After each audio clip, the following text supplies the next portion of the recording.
ಕನ್ನಡದ ಅಭಿಮಾನಿಗಳೇ, ನಾವು 20, 21, 22 ಇದೇ ತಿಂಗಳು ಈ ನಾಡು ಮಾತ್ರ ಅಲ್ಲ, ರಾಷ್ಟ್ರ ವಿದೇಶದಿಂದ ಕನ್ನಡದ ಅಭಿಮಾನಿಗಳು ಬಂದು ಸೇರುವ ಒಂದು ದೊಡ್ಡ ಸಂಭ್ರಮ ನಡೀತಾ ಇದೆ ಮಂಡ್ಯದಲ್ಲಿ.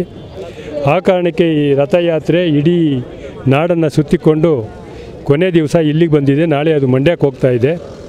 ಎಲ್ಲರಿಗೂ ಅರಿವನ್ನು ಮೂಡಿಸುವಂಥದ್ದು, ಸಂಭ್ರಮದಲ್ಲಿ ಭಾಗಿ ಅನ್ನೋ ಒಂದು ಸಂದೇಶವನ್ನು ಕೊಡುವಂಥದ್ದು.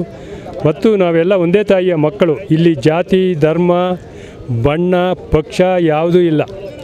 ಜಾತ್ಯತೀತವಾಗಿ, ಪಕ್ಷಾತೀತವಾಗಿ ಎಲ್ಲರೂ ಒಟ್ಟಿಗೆ ಒಂದು ಕುಟುಂಬದಂತೆ ಸೇರುವ ಒಂದು ಅಪರೂಪದ ಸಂಭ್ರಮದಲ್ಲಿ ನಾವು ಮಿಂದೇಳುವ ಸಂತಸ 20, 21, 22ನೇ ತಾರೀಕು ಮಂಡ್ಯದಲ್ಲಿ ನಡೀತಾ ಇದೆ.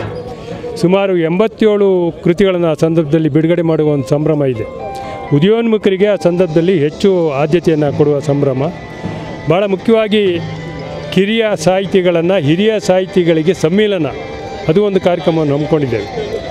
ಎಲ್ಲ ವಯೋಮಾನವನ್ನು ಮೀರಿದಂಥ ಒಂದು ಸಂಭ್ರಮದಲ್ಲಿ ಭಾಗಿಯಾಗುವಂಥ ಒಂದು ಈ ಸಡಗರ. ವಿಶ್ವದ ಅನೇಕ ರಾಷ್ಟ್ರಗಳಿಂದ ಅಭಿಮಾನಿಗಳು ಬಂದು ಈ ಸಂಭ್ರಮದಲ್ಲಿ ಭಾಗಿಯಾಗಲಿದ್ದಾರೆ. ಹಾಗಾಗಿ ಪತ್ರಕರ್ತರು ಇದಕ್ಕೆ ಹೆಚ್ಚು ಒತ್ತನ್ನು ಕೊಡಬೇಕು. ಹಾಗಾಗಿ ತಾವೆಲ್ಲ ಇದರಲ್ಲಿ ಭಾಗಿಯಾಗಿ ಈ ಸಹಕಾರವನ್ನು ನೀಡೋದ್ರ ಮೂಲಕ ಈ ಒಂದು ಸಂಭ್ರಮ ಯಶಸ್ವಿಯಾಗಲಿಕ್ಕೆ ತಾವೆಲ್ಲ ಮಾರ್ಗದರ್ಶನ ನೀಡಬೇಕು ಅಂತ ಕೇಳಿಕೊಂಡು, ಎಲ್ಲ ಕನ್ನಡದ ಮನಸ್ಸುಗಳನ್ನು ಭಾಳ ಪ್ರೀತಿಯಿಂದ ಈ ಸಂಭ್ರಮದಲ್ಲಿ ಭಾಗಿಯಾಗಿ ಅಂತ ನಾನು ಪ್ರಾರ್ಥನೆಯನ್ನು ಮಾಡಿಕೊಳ್ತಾ ಇದ್ದೇನೆ.